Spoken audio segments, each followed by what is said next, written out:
नमस्ते दोस्तों। आज की इस एक्सप्लेनर में हम बात करने वाले हैं एटॉमिक हैबिट्स बुक समरी के बारे में।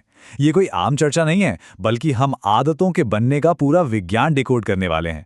इस एक्सप्लेनर में हम बहुत ही दिलचस्प तरीके से समझेंगे कि कैसे रोजमर्रा के छोटे छोटे बदलाव उस पल भर की मोटिवेशन से कहीं ज्यादा ताकतवर होते हैं।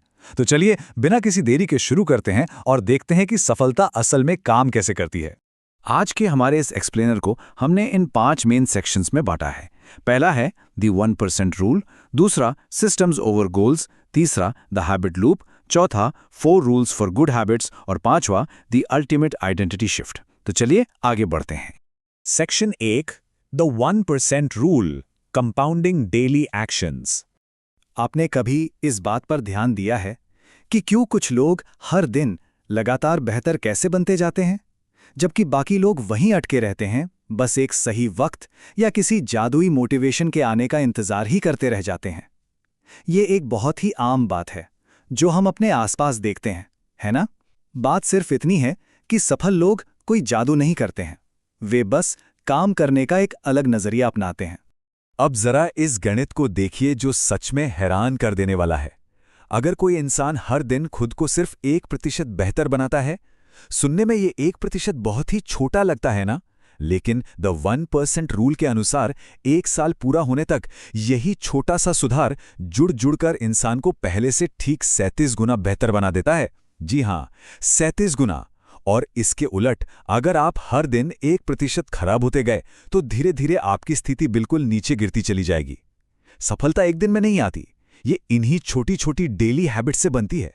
सोचिए, अगर एक स्टूडेंट रोज सिर्फ 20 मिनट एक्स्ट्रा पढ़े तो कुछ महीनों बाद वही टॉपर बन जाता है। सेक्शन 2, सिस्टम्स ओवर गोल्स, सफलता का असली इंजन। हम सभी लोग गोल्स यानी लक्ष्य बनाते हैं, जैसे मुझे फिट होना है, अमीर बनना है या क्लास में टॉपर बनना है। लेकिन असली प्रॉब्लम क्या है? प्रॉब्लम यह है कि गोल आपको सिर्फ एक दिशा देता है। असल में सिस्टम्स वर्सेस गोल्स का यही अंतर एक साधारण नतीजे और असाधारण कामयाबी के बीच का फर्क तय करता है। यह सिस्टम वो डेली रूटीन है जो आप हर रोज करते हैं। अगर पढ़ाई करनी है तो रोज एक फिक्स टाइम पर टेबल पर बैठना एक सिस्टम है। अगर जिम जाना है तो अपने कपड़े और शूज पहले से तैयार रखना आपका सिस्टम है। सच कहूं तो एक रियलिटी ये भी है कि किसी भी कंपटीशन में हारने वाले और जीतने वाले दोनों का गोल बिल्कुल एक जैसा ही होता है। दोनों ही रेस जीतना चाहते हैं, लेकिन जीतता हमेशा वही है जिसका ट्रेनिंग का सिस्टम बेहतर होता है।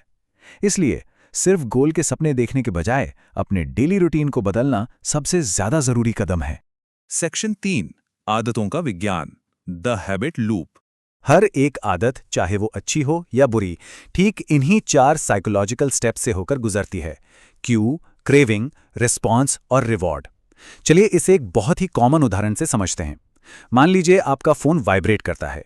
ये एक क्यू यानी इशारा है। फिर आपके अंदर ये जानने की उत्सुकता जागती है कि भाई किसका मैसेज आया होगा। ये आपकी क्रेविंग है।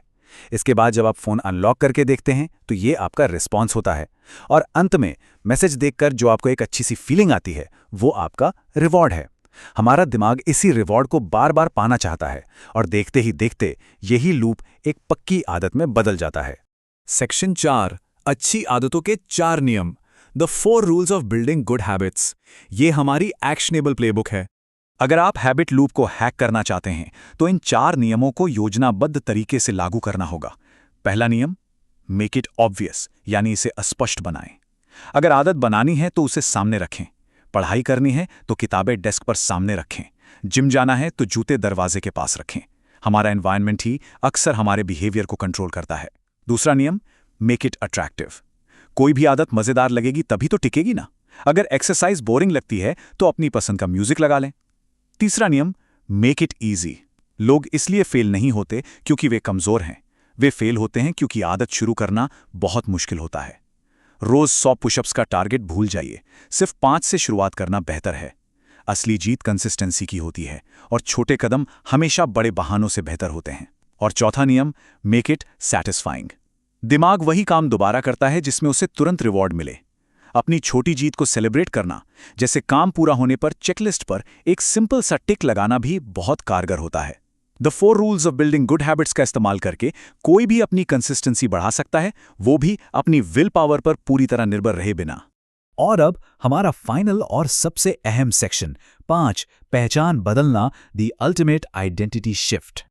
इन दो वाक्यों के गहरे अंतर को समझना बहुत जरूरी है। अगर कोई कहता है मैं पढ़ाई करने की कोशिश कर रहा हूं या मैं बस जिम जाना शुरू करूंगा, तो ये सच में एक बहुत कमजोर अप्रोच है।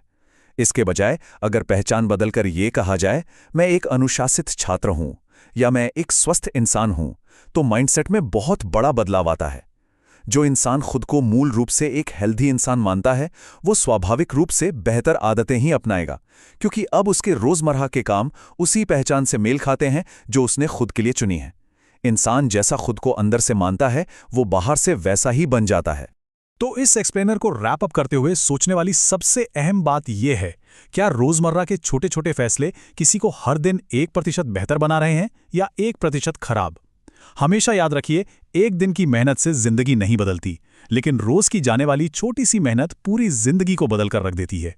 हमें यही सोचना है कि हमारे ये छोटे एक्शंस हमें शानदार तरक्की की तरफ ले जा रहे हैं या खामोशी से पतन की ओर धकेल रहे हैं। ये हम सबके लिए सोचने का विषय है कि क्या हमारी रोजमर्रा की आदतें उस इंसान से मेल खाती हैं जो हम असल में बनना चाहते हैं। इसी सवाल के साथ आज का ये एक्सप्लेनर यहीं समाप्त होता है। सोचने पर मजबूर किया ना?